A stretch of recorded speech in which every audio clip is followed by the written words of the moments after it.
الله الرحمن الرحيم. درود شريف وایي.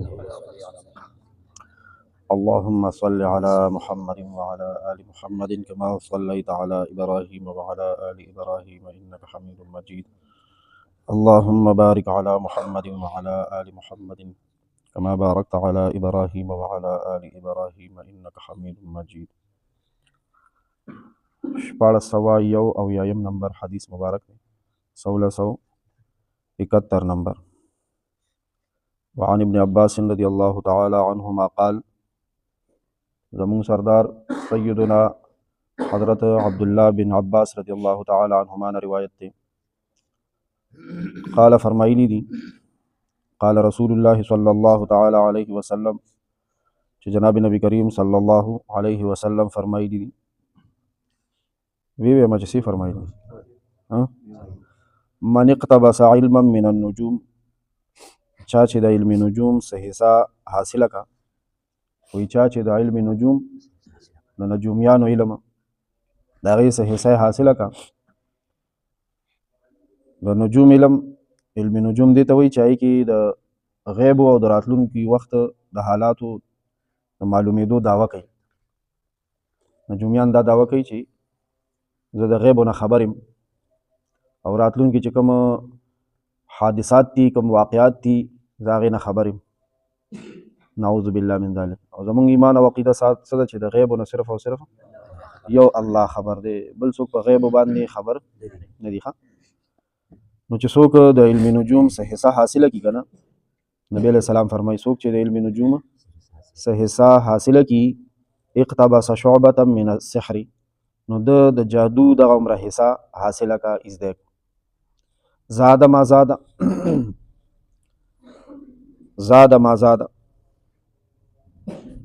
زیات هغه چې کمی زیات کو، مطلب دا که لږې حاصل کو نو لږه د سحر حصہ او د جادو حصہ زده کا، او که ډېرې حاصل کو نو ډېره حصہ د جادوی حاصله کا.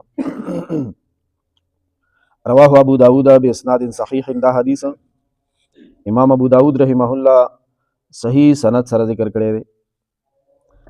د حدیث شریف کې دا خبره نبی علیہ السلام مونږ او تاسو امتیانو ته وښودله چې د نجومي علم چې دی دم د جادو یو حصہ ده، ځکه نجومي دیم د غیبو د خبرو باره کې پیشنګویي کوي او دیم دعوه کوي چې زه د غیبو نه خبر یم، ستا نصیب کې به څه، ستا ستاره گردش کې ده او ستا ستاره دلته ده او ستا ستاره هلته ده. لکه څنګه چې جادو علم حرام دی، نو دغه شانتې د نجوم علم هم حرام دی.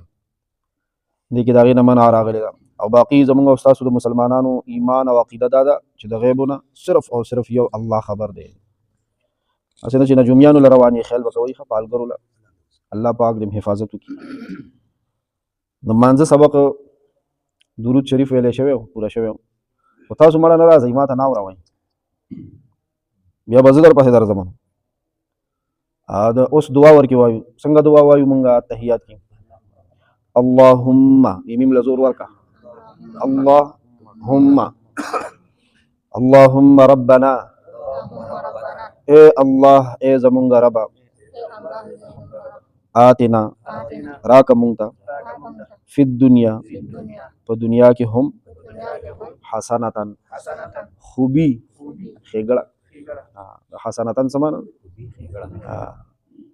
په دنیا کې چې یو نو د دنیا څیزونو ته محتاج یو محتاج که نه یو، دا خو منو، دا خو اوس بچې بچې مني، ټول دنیا دپاره محنتونه دي، خوارۍ دي، کوششونه دي. په بهرحال دنیا کې مونږ الله ته محتاج یو. دنیا به الله نه غواړو. څنګه دنیا به ترې غواړو؟ ښایسته چې هر څه م ښه وي، ښکلي ښکلي وي.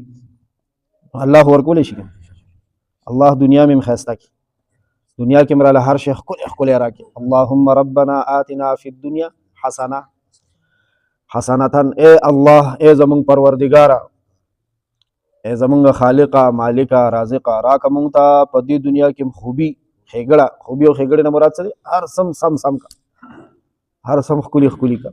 وصلی الله تعالی علی خیر خلقه محمد و آله و اصحابه اجمعین.